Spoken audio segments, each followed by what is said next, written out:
ఇప్పుడే జూన్ 4వ తారీఖు వచ్చిన ఎన్నికల ఫలితాలు ఒక కొత్త చరిత్రను సృష్టించాయి.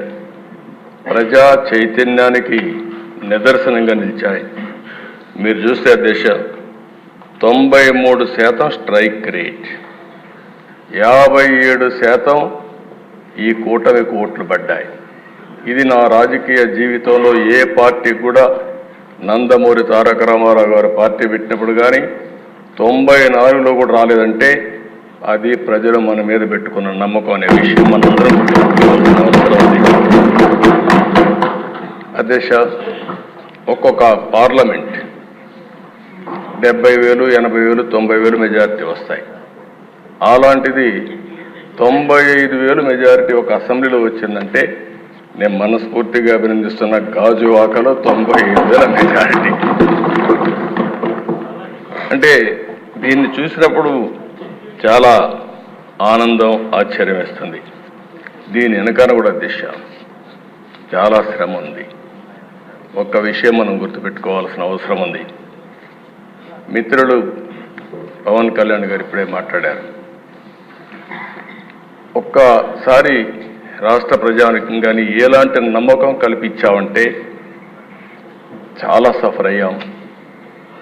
2014లో కూడా కొత్త రాష్ట్రం, ఈ రాష్ట్రం అభివృద్ధి కావాలని ముందుకొచ్చి పోటీ చేయకుండా సపోర్ట్ చేసిన వ్యక్తి పవన్ కళ్యాణ్ గారు. సామాజిక బాధ్యత కోసం ఆలోచించారు, ముందుకొచ్చారు.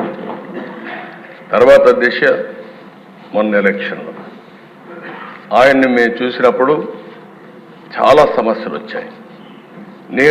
నన్ను అరెస్ట్ చేసినప్పుడు జైలుకు వచ్చి నన్ను పరామర్శించిన తర్వాత బయట వచ్చి ఆ క్లిష్ట సమయంలో ఏమాత్రం ఓటు డివైడ్ కావడానికి వీలు లేదు, రాష్ట్ర ప్రయోజనాల కోసం తెలుగుదేశం, జనసేన కలిసి పోటీ చేస్తామని చెప్పిన మొదటి వ్యక్తి పవన్ కళ్యాణ్. అంటే ఇది ఒక సామాజిక బాధ్యతగా తీసుకున్నాను. రాజకీయంలో అరుదైన సంఘటన ఇది. ఇద్దరం కలిసిన తర్వాత బీజేపీ వారు కూడా ముందుకొచ్చారు, కేంద్ర నాయకత్వం. ముగ్గురం కలిసిన తర్వాత దిశ ఇది ఒక సునామీ. ఎవ్వరూ ఊహించిన సునామీ రాష్ట్రంలో వచ్చిందంటే ఎన్నికల్లో కూడా మనం తీసుకున్న నిర్ణయాల కారణం. ఆ నిర్ణయాన్ని మళ్ళీ మనందరం కలిసి వారు ఒక మాట చెప్పారు, మనస్ఫూర్తిగా అభినందిస్తున్నా. ఈ రాష్ట్రాన్ని మళ్ళీ ఘాటిలో పెట్టి అన్ని విధాల అభివృద్ధి చేసే వరకు ఏమాత్రం ఆలోచించకుండా సమైక్యంగా ముందుకు పోవడానికి ఆలోచిస్తామని ఈ సభ ద్వారా రాష్ట్ర ప్రజానికానికి కూడా మేము ఒక హామీ ఇస్తున్నాం, చేస్తామని చెప్పి కూడా మీకు కూడా తెలియజేస్తాను అధ్యక్ష.